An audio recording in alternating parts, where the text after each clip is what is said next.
പ്രിയപ്പെട്ട ഇടവം രാശിക്കാരെ, നിങ്ങൾക്ക് ഈ മാസം പൊതുവായി വസ്തു, പഠനം, ഭൂമി, വാഹനം, ജോലി, ബിസിനസ്, വിവാഹം, സന്താനം മുതലായ വിഷയങ്ങളിൽ അനുകൂലമായിട്ടുള്ള ഫലങ്ങളും സാമ്പത്തികം, കുടുംബം, ആരോഗ്യം എന്നീ വിഷയങ്ങളിൽ പ്രതികൂലമായിട്ടുള്ള ഫലങ്ങളും ആയിരിക്കും അനുഭവപ്പെടുക. നിങ്ങളുടെ പ്രധാനമായിട്ടുള്ള ഗുണം അല്ലെങ്കിൽ ഒരു പുണ്യം എന്ന് പറയുന്നത് ധാരാളം പുണ്യശക്തിയുള്ള ആളുകളാണ് ഇടവം രാശിക്കാർ. നിങ്ങളുടെ പുണ്യശക്തി, നിങ്ങളുടെ വ്യക്തിത്വം നല്ല രീതിയിൽ ശ്രദ്ധിച്ചാൽ മാത്രമാണ് അത് പുറത്തേക്ക് വരിക, അല്ലെങ്കിൽ നിങ്ങൾക്ക് ഉപയോഗം വരുന്ന രീതിയിലേക്ക് മാറുക. അതുകൊണ്ട് തന്നെ മറ്റുള്ളവരോട് പെരുമാറുമ്പോഴും സംസാരിക്കുമ്പോഴും അവരെ നല്ല രീതിയിൽ പരിഗണിച്ച് അവരുടെ ഭാഗത്തുനിന്ന് കൂടി ചിന്തിച്ച് നമ്മൾ ഇടപെടേണ്ടതാണ് എന്നുള്ളതാണ് പ്രധാനപ്പെട്ട വിഷയം.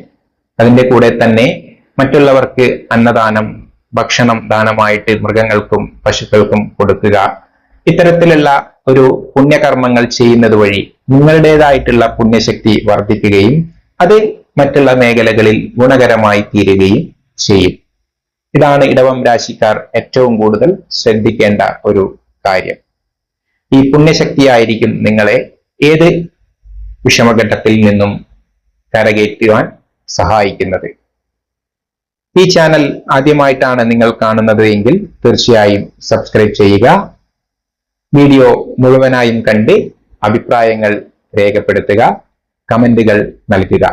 നമ്മൾക്ക് ഓരോ വിഷയത്തിലെ കാര്യങ്ങളെയും വിശദീകരിച്ച് ഒന്ന് നോക്കാം. ഇടവം രാശിക്കാർക്ക് സാമ്പത്തികമായിട്ട് ചില പ്രയാസങ്ങൾ ഉണ്ടായേക്കാം. പ്രധാനമായും കുടുംബാംഗങ്ങൾക്ക് വേണ്ടി അധികമായിട്ടുള്ള ചെലവുകൾ വരുവാനുള്ള സാധ്യതകൾ ഉണ്ട്. അതുപോലെ തന്നെ കുടുംബത്തിലുള്ള ചില തർക്കങ്ങളോ മറ്റു കാര്യങ്ങളോ ഒഴിവാക്കുവാൻ വേണ്ടി നിങ്ങൾ വിട്ടുവീഴ്ചകൾക്ക് വിധേയമാകുവാനും അതുവഴി സാമ്പത്തിക നഷ്ടം വരുവാനും ഉള്ള സാധ്യതകൾ ഉണ്ടാകാം. അതുകൊണ്ട് വളരെ ശ്രദ്ധിച്ചു വേണം അത്തരം കാര്യങ്ങളിൽ ഇടപെടാൻ. വസ്തു, ഭൂമി, വാഹനം മുതലായിട്ടുള്ള കാര്യങ്ങളിൽ നിങ്ങളെ സംബന്ധിച്ച് അനുകൂല ഫലങ്ങളാണ് എങ്കിലും നമ്മൾ അത് കുടുംബാംഗങ്ങളുമായി ബന്ധപ്പെട്ട് വരുന്ന എന്തെങ്കിലും വിഷയമാകുമ്പോൾ കൂടുതൽ ശ്രദ്ധിക്കണം. പക്ഷേ വ്യക്തിപരമായി നിങ്ങൾക്ക് വസ്തുവകകൾ വാങ്ങുവാനോ വിൽക്കുവാനോ ശ്രമിക്കുന്നത് വളരെയധികം ഗുണകരമായിട്ടുള്ള ഒരു കാര്യമായിട്ടാണ് ഈ മാസം കാണുന്നത്. നിങ്ങളുടെ പേരിലുള്ള അല്ലെങ്കിൽ പൂർവികമായിട്ട് ലഭിച്ച സ്വത്തുക്കൾ വിൽക്കുവാനും പുതിയ ഭൂമി, വസ്തുക്കൾ വാങ്ങുവാനും അനുകൂലമായിട്ടുള്ള സമയമാണ്.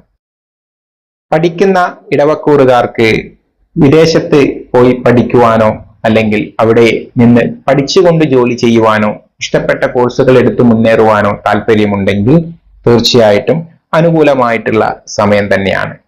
നിങ്ങളുടെ നാട്ടിലും അത്തരത്തിലുള്ള സാഹചര്യങ്ങൾ ഉണ്ടെങ്കിൽ തീർച്ചയായിട്ടും മുന്നേറാവുന്നതാണ്. കർമ്മമേഖലയിൽ, അതായത് ജോലി വിഷയത്തിൽ വിദേശത്ത് ജോലി ചെയ്യുന്നവർ, ഗവൺമെന്റ് ജോലിക്കാർ, അതുപോലെ തന്നെ IT, ഓട്ടോമൊബൈൽ പ്രൊഫഷണലുകൾ, ഇവർക്കൊക്കെ പൊതുവെ അനുകൂലമായിട്ടുള്ള കാര്യമാണ് അല്ലെങ്കിൽ കാലമാണ് വരുന്നത്. നിങ്ങളുടേതായിട്ടുള്ള അഭിരുചികളും സ്കില്ലുകളും നിങ്ങളുടെ ക്രിയേറ്റിവിറ്റിയും കർമ്മമേഖലയിൽ പ്രയോഗിക്കുന്നത് കൂടുതൽ ഗുണകരമാകും. നിങ്ങൾ ഒരു സ്വയം തൊഴിലാണ് ചെയ്യുന്നത് എങ്കിൽ തീർച്ചയായിട്ടും നിങ്ങൾക്ക് സോഷ്യൽ മീഡിയ വഴിയൊക്കെ അതിനെ പ്രചരിപ്പിക്കുന്നത് കൂടുതൽ ലാഭത്തിലെത്താൻ ഉപകരിക്കും.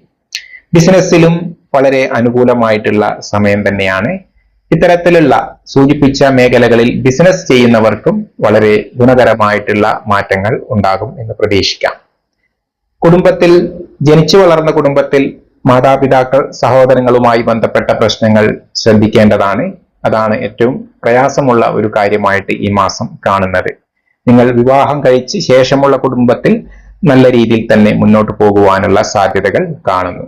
സന്താനങ്ങളിലൂടെ ഗുണങ്ങളും, സന്താനങ്ങൾക്ക് വേണ്ടി പരിശ്രമിക്കുന്ന ദമ്പതിമാർക്ക് സന്താനയോഗവും കാണുന്നു.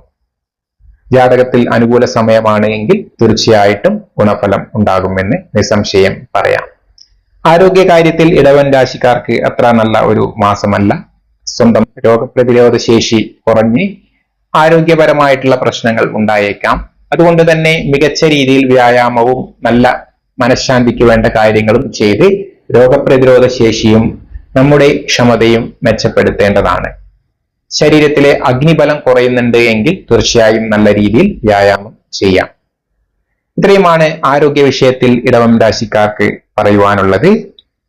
നിങ്ങൾക്ക് പരിഹാരമായി വിഷ്ണു സഹസ്രനാമ പാരായണം, വിഷ്ണു ക്ഷേത്രത്തിൽ നിറമാല തുടങ്ങിയവ ചെയ്യാം. അതുപോലെ തന്നെ ഏറ്റവും പ്രധാനപ്പെട്ട വിഷയം യോഗ, പ്രാണായാമം മുതലായവ നിത്യേന അഭ്യാസത്തിന്റെ ഭാഗമാക്കുക എന്നുള്ളതാണ്.